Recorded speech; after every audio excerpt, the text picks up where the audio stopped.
Hai teman-teman, kembali lagi di channel saya Herman Oswin. Sebelumnya salam sehat, salam profit ya teman-teman.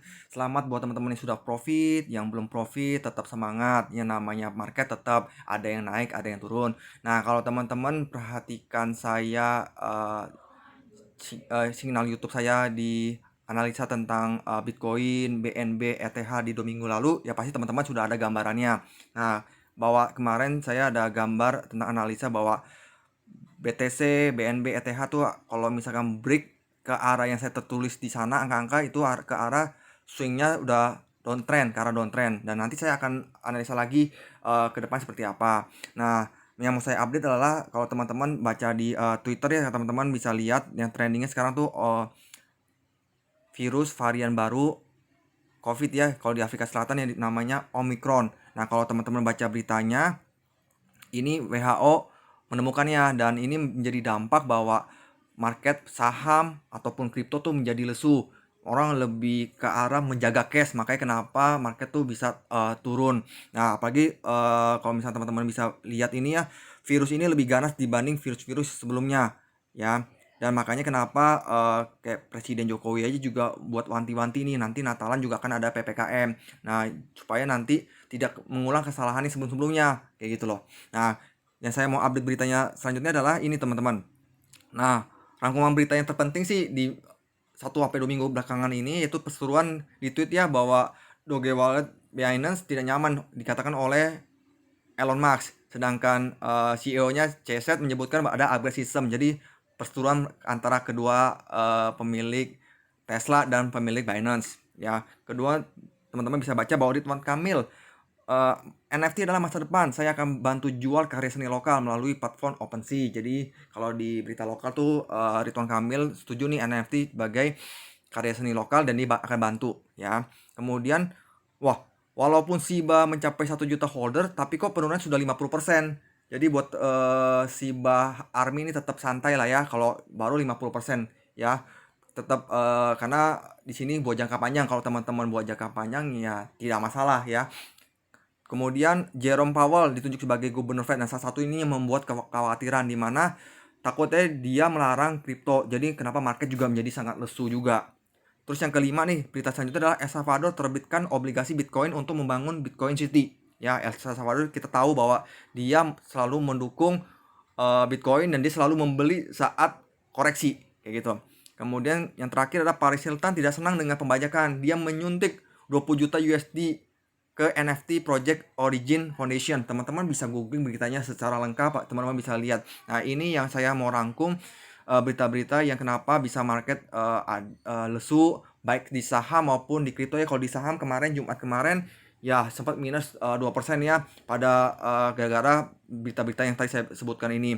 Nah, tapi kembali lagi ke teman-teman. Kalau teman-teman tujuan trading selalu saya bilang kalau di saham ada yang namanya stop loss. Stop loss-nya adalah sekitar 3-5% ya. Kalau di kripto gimana? Kalau saya tujuan buat trading, kalau saya sendiri stop loss saya di mana? Di angka 20% sampai 40%. Nah, kecuali teman-teman yang holder. Kalau teman-teman yang holder kalau lagi penurunan selama fundamental bagus ya teman-teman bisa entry di titik-titik mana. Jangan sampai teman-teman salah entry diajak turun lagi teman-teman sudah kehabisan modal. Itu yang sering terjadi maupun di trader awal ataupun trader profesional. Kadang-kadang ke bawah FOMO, wah salah satu tokennya naik, kita ikut naik, pas kita beli rupanya harganya di pucuk. Nah, kembali saya mau update tentang technical. Nah, saya rangkum aja karena memang biar teman-teman bisa baca, bisa sebagai ya angka acuan juga boleh, teman-teman bisa riset sendiri, teman-teman bisa analisa sendiri. Nah, saya mau bagi tentang angka yang perlu diperhatikan nih di Bitcoin. Saya analisa langsung saya rangkum supaya teman-teman bisa gampang melihatnya. Kalau Bitcoin break di 52.000 ya, itu sudah signal downtrend. Nah, kalau teman-teman baca di 2 minggu yang lalu saya ada angka-angkanya tuh saya lihat kalau dia tembus di angka 54.000 dia udah mau masuk swingnya udah jelek. Nah, kalau dia udah break di 52.000 itu udah signal downtrend ya. BNB break di 551 USD signal downtrend. ETH break di 3.811 udah signal downtrend. SIBA break di 0,0433 signal downtrend, Raca break di 0,004264 signal downtrend.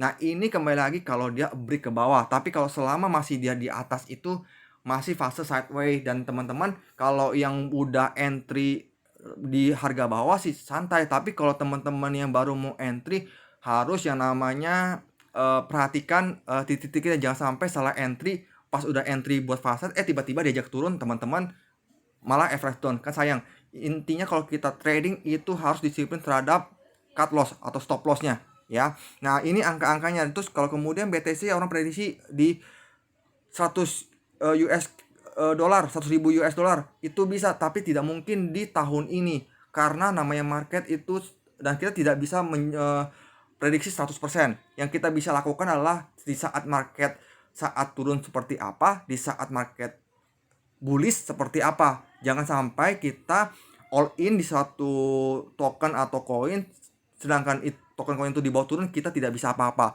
Makanya perlu menggunakan money management yang baik, dan kembali lagi psikologi kita tuh harus terlatih. Nah saya sendiri gimana? Saya sendiri backgroundnya memang saham. Saya sendiri juga sama masih ada, dan saya juga main di token, kripto, di forex. Nah kembali lagi saya selalu tekankan bahwa stop loss itu sangat penting kalau buat trader. Kalau misalkan investor, santai aja, beli saat harga rendah. Kalau investor ya, beli saat harga rendah. Nah kalau dan jual di harga pucuk pastinya. Nah berikut saya ada dapat kasih sinyal gratis nih buat teman-teman yang suka trading fast trade lah ya. Salah satu koin Shiba ya. Nah area fast trade Shiba itu di buy di 0,0000434 sampai 0,00036. Itu area buy-nya ya, area buy. Terus kemudian area TP1 di 0,00042 sampai 0,0044. Kemudian area TP2-nya di 0,0046 sampai di 0,0050. Nah, ini area TP kedua kalau teman-teman yang buat fast trade. Tapi kalau buat stop loss-nya di angka 0,0031 sampai 0,0032. Nah, kalau stop loss selalu saya bilang tergantung dari seberapa besar teman-teman kehilangan di foto. Kalau saya, kalau di kripto 20 sampai 40% saya sanggup terima kehilangan, tergantung teman-teman, tergantung resiko teman-teman. Jadi tidak bisa sama dengan saya, sesuai dengan resiko teman-teman. Nah kalau misalnya saya bilang kalau untuk sekarang seperti apa ya, tadi saya bilang fast trade seperti itu kalau buat di Shiba. Kalau Raca saya belum masuk lagi karena masih arah fase downtrend. Kalau misalkan dia tidak bisa ada sinyal chart bullish atau chart candle hijau, ya kembali lagi jangan sampai break di angka-angka ini yang saya sebutkan gitu loh. Oke, nah sekian dari saya informasinya.